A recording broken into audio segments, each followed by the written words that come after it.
अस्सलाम वालेकुम dear students, कैसे हैं आप सब।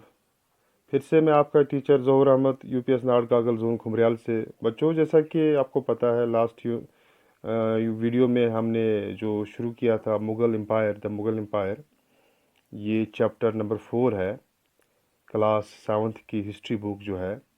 इसके बारे में हमने लास्ट वीडियो में कुछ जानकारी ली थी कि मुग़ल्स कौन थे, कहाँ से आए थे, जो इनने इंडियन सब कॉन्टिनेंट पे जो यहाँ पर हुकूमत की थी, कैसे आइडियाज़ थे इनके, और जो ये इनका इंसेस्ट्रल जो बैकग्राउंड क्या था। जो जैसे कि आपको मैंने बताया था कि ये मंगोल्स और तैमूर्स का जब मेल हुआ था तो मुग़लों का जन्म हुआ था। उसमें हमने ये भी जाना था कि मुग़ल को ज़्यादा पसंद नहीं होता था कि कोई उनको मंगोल के नाम से जो है मंसूब करे, क्योंकि जो मंगोलों की जो वो मैसेकर वाली हिस्ट्री थी उस बारे में वो ज़्यादातर पसंद नहीं करते थे। वो हमेशा यही पसंद करते कि उनको तैमूर्स के साथ जो है तैमूरी जो उनकी जो इनहेरिटेंस है उससे उनको मुंसलिक करे। तो इसी चैप्टर को हम आगे बढ़ाते हुए आज हम पढ़ेंगे, शुरू करेंगे हम थोड़ा सा इसके बारे में जानेंगे कि मुग़ल मिलिट्री कैंपेन्स, जो मुग़लों ने जंगें लड़ी है उनके बारे में थोड़ा सा जानेंगे। तो मैं चाहूँगा कि आप पेज नंबर 47 पर आ जाए, क्लास 7th की हिस्ट्री बुक की जो है।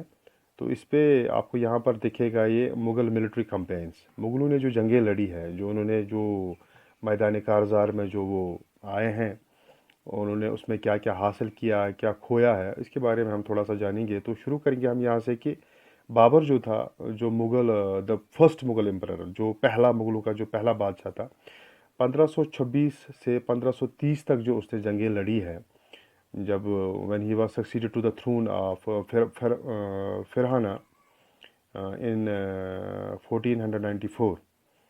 तो when he was only 12 years old, 12 साल के थे, he was forced to leave his ancestral throne due to the invasion of another Mongol group जो उज़्बेक थे।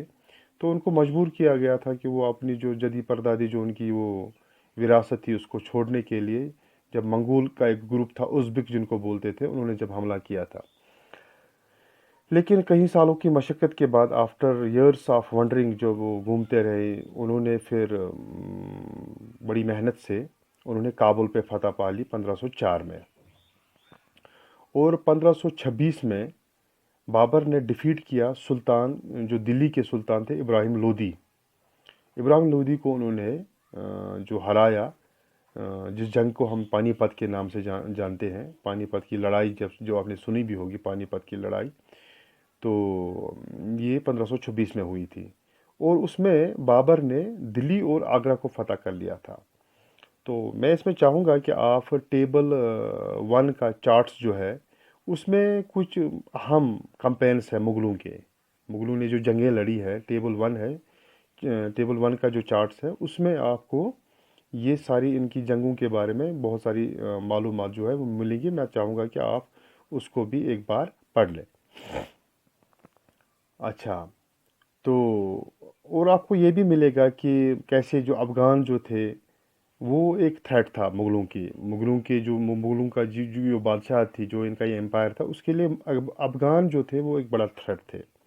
और उसमें आपको ये भी मिलेगा कि आपको ये भी जानना चाहिए कि जो रिलेशनशिप थी, जो रिलेशनशिप मुग़लों और अहोम्स के दरमियान थी, ये आपको चैप्टर 7 में मिलेगा। सिखों के बारे में, six C also chapter 8 and 10, इसके बारे में भी आप पढ़ सकते हैं चैप्टर 8 और 10 में।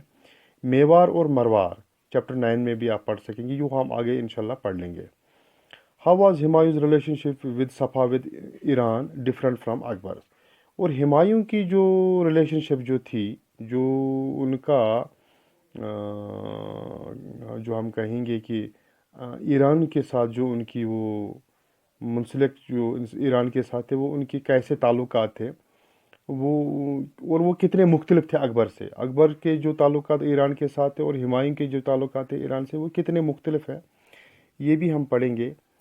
और गोलकंडा और बीजापुर, औरंगज़ेब के जो दौरी हुकूमत में जो ये इसको फतह किया किया गया था, और दक्कन को जो हॉस्टाइल किया गया था, ये भी हम पढ़ लेंगे। टेबल 1 पे हम आएंगे टेबल 1 में है मुगल एम्परर्स का जो मेजर कैंपेन्स एंड इवेंट्स है। ये अब हम पढ़ेंगे। जैसे कि मैंने आपको बताया कि बाबर जो था ये इसने 1526 और 1530 तक जो इसने लड़ाइयाँ की है, इसने पहले ही 1526 में इसने इब्राहिम लोदी को हराया। और इब्राहिम लोदी के जो सपोर्टर्स थे, अफगान सपोर्टर्स थे। ये पानीपत की जो जंग हुई थी, पानीपत की पहली लड़ाई जिसको हम के नाम से जो हम जानते हैं।